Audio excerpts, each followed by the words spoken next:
So in my last video I said I was getting kind of out of shape and chubby. It's probably not best to be eating Mexican food all the time, but Mexican food's too good, so had to eat there.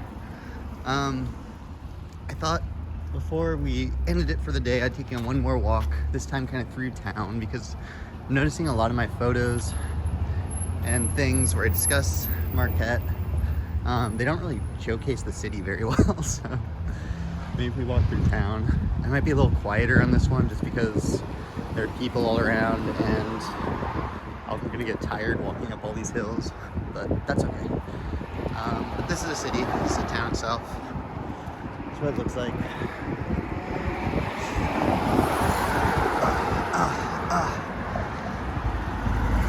I don't think it's really showing right now in the video, but this hill is massive. It's like something out of San Francisco. It's painful walking up it, but that's okay. So Marquette, it's a pretty cool little town. It's really clean, really nice. It reminds me, it's obviously not a big city or anything. It's definitely got small town vibes, but it reminds me of how a lot of California towns felt maybe 10, 20 years ago, before they were kind of overrun with some serious social issues. But it's really just kind of an easy to walk, friendly, neighbor help a neighbor type community. Yeah, all right, making up the hill. So the view gets a little better as you go up the hill.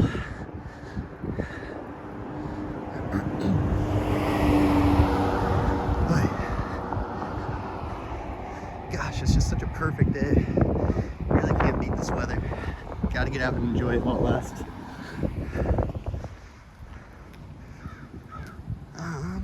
Yeah, you can see the lake over there, but I think I'll show you a different view of it in a bit. Let's see, I think I'm across here.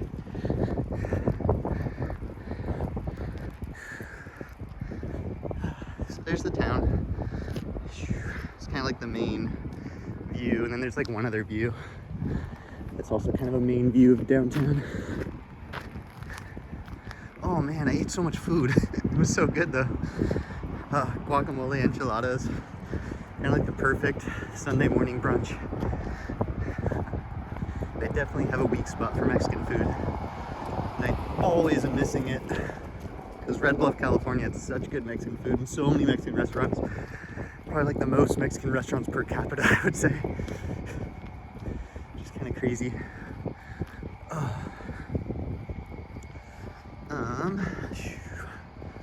So like, if you're wondering what's kind of inspired me to go to a video format for my blog, it's a few things. First of all, it's really hard doing travel blogs where you're writing.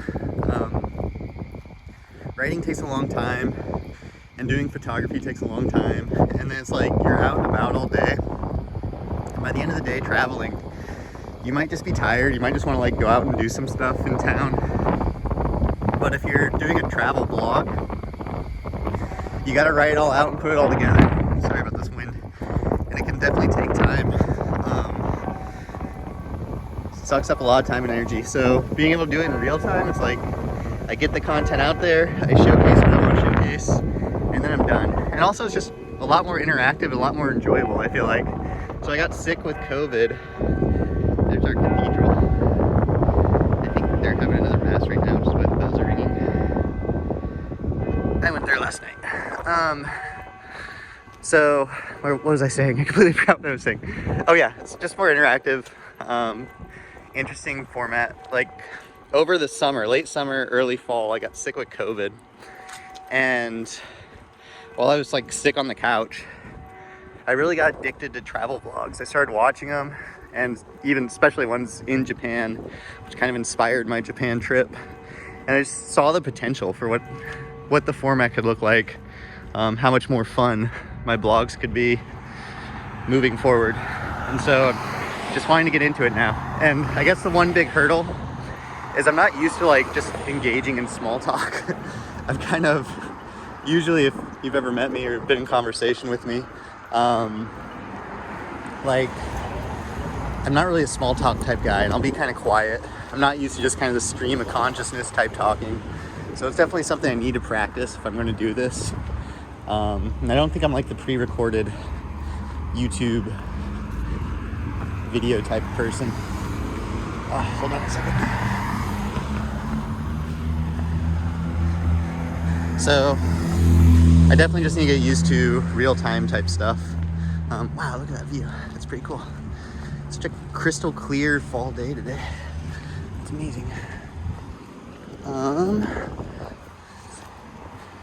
There's so much like downtown Marquette. It's like I said, it's kind of a small town, but it's also a tourist destination, so it just has a lot of bars and restaurants and things to do in a very small space. It's kind of neat, actually. It's pretty fun. There we go. So here's our main downtown strip. It's kind of what it looks like when you're driving down the main strip here.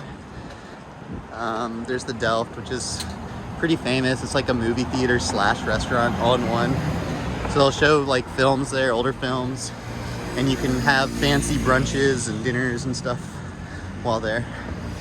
Yeah, really clean downtown, really nice. Also, I feel like this video is gonna be maybe not big on YouTube, but it's gonna be an important showcasing of the town. A lot of people don't do videos like this here.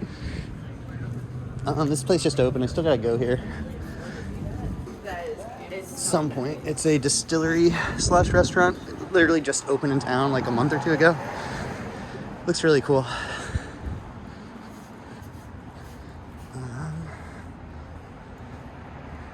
Let's see.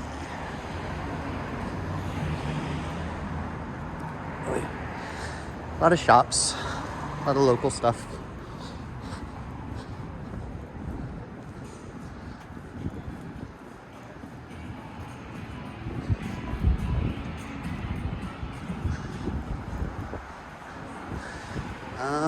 I don't really know the history or background of this building with the church or with the clock tower here, but it's definitely one of my favorite in town. And this bank building too.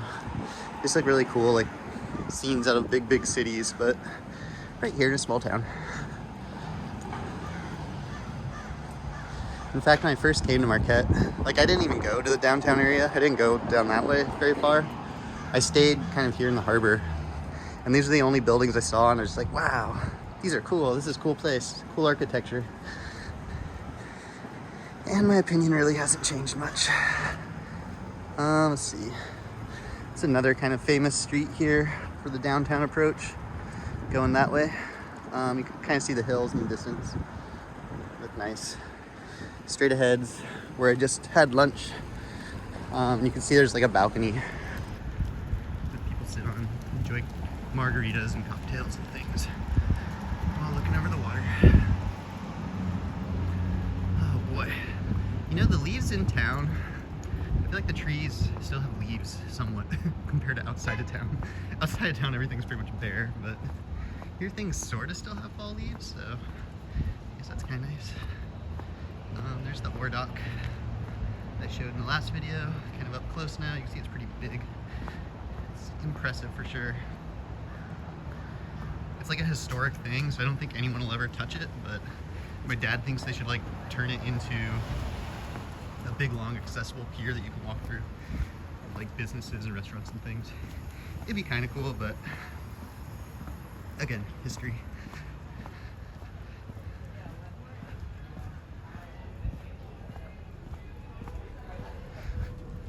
This is like a cool little brewery, another place where you can just sit out and enjoy a beer, look over the water. I think we'll go down into this park here, and then, yeah.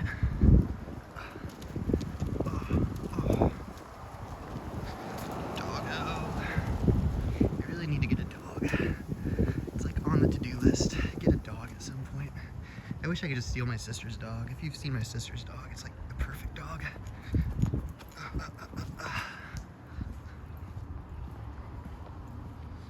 I don't know if I want to walk all the way down here, actually. We might turn around pretty quick.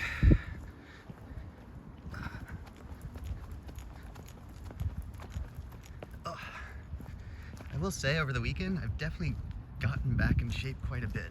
Yesterday I hiked slash walked probably about 8-9 miles, and then today I'm probably gonna log another 4 or 5. So this is progress. This is good. Let's see. So here's the harbor. This is the yacht club right here. Not sure they're real yachts, just little tiny sailboats and things. And here's kind of the walkway along the harbor, which we still have some fall leaves. That's kind of nice to see. Oh man, maybe like head up to these little benches right here and then turn around.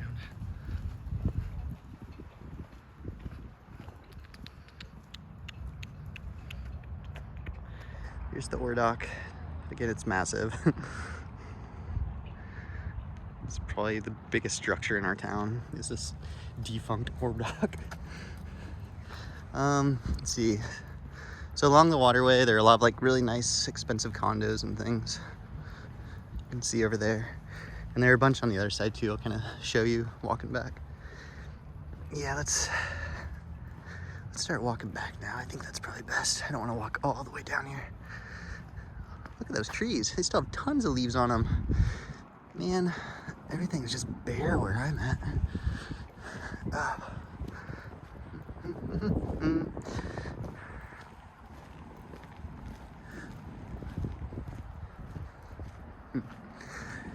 Yeah, so learning Japanese, it's been really tough process.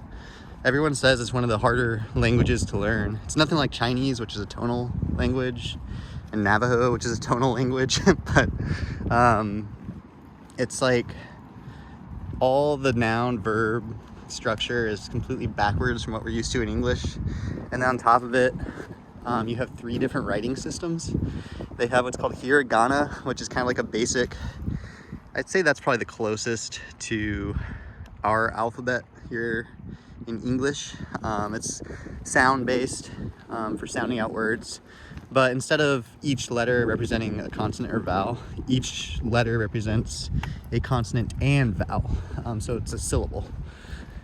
And then on top of that, they have katakana, which is also a sound-based language, but it's used mostly for foreign words and new words. So you would use katakana to spell like, I don't know, other countries, names from other places, things of that nature.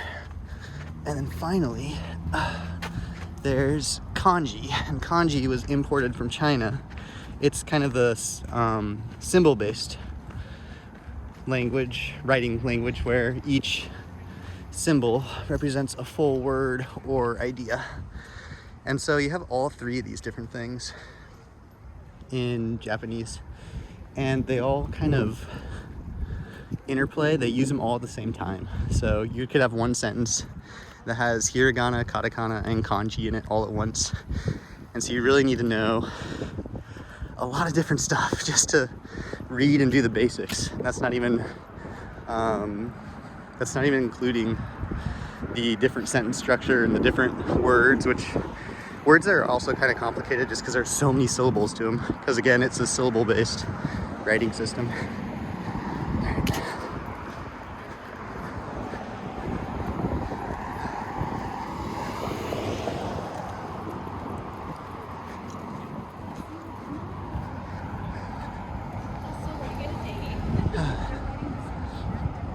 Alright, I'll show you this side of town and then I think we're done for the day. This one's going pretty well, like 15 minutes in almost. I guess I do have some ability to do these little streams.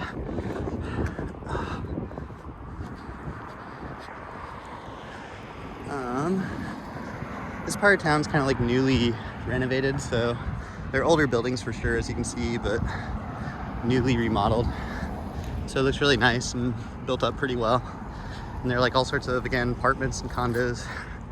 Those right over there, those are really nice ones actually. It'd be kind of cool to live there. I don't live this close. I don't live downtown. As you may notice, it's like a mile or 2 walk for me to get downtown. But on a day like today, why not? It's absolutely perfect for it. Hidden back there, that building up there, is like a wine shop that's really nice. but it's kind of like tucked away, kind of like a local thing. I don't know if it's really the tourist crowds that go there.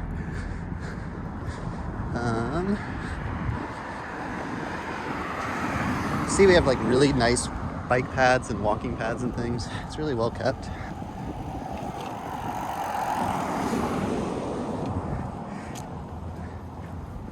Definitely part of the reason for me choosing to move here was just the livability of the place. And again, because it had like those elements where it reminded me of California back in the day. Reminded me of my old home. Like, just really easy, livable, small city. You'll notice not really much homelessness or drugs on the streets or anything like that. Just calm and peaceful. There was a dog here earlier when I was walking into town. There's like the cutest little dog looking out the window. I'm wondering if he's still here because he was so cute. Doggo? Doggo? No doggo. Pretty cool though. But yeah, this is a struggle talking in real time actually. I'm very used to kind of scripted type stuff when I was teaching, and I'm used to like writing stuff out. I feel like I'm pretty good that way. But just talking stream of conscious, it's a crazy difficult thing. Yeah, it's gonna take some practice. Hopefully I'm not completely boring you guys though. This place just opened. I gotta go here sometime. It looks like it has really good coffee. Good coffee shop. We have a lot of coffee shops in town though. A lot of really good ones, not just that one. And we have a lot of good like breweries and stuff like that here too. It's probably what's most known for actually is the beer, just because it's brewed with Lake Superior's water, and the water here is just so clean, so good. But yeah, if you're not into beer, there's also like good seltzer and stuff that they make locally here, and it's just a all around cool town. I definitely like where I live here in Michigan. It just feels more balanced too. I don't know. It was pretty politically charged back in California towards the end, and here it's like, yeah, it's politically charged here too, but it's just not as intense. I don't feel like life hangs in the balance based on which party is in control. I don't really mind one way or the other, honestly. But that's about it. So I'll go over here and show you a view of outside of town, and then we'll call it a day. And I gotta do the long walk back. Oh, it's like a mile and a half still heading back. Let's see, right over here, probably the best place to cut it.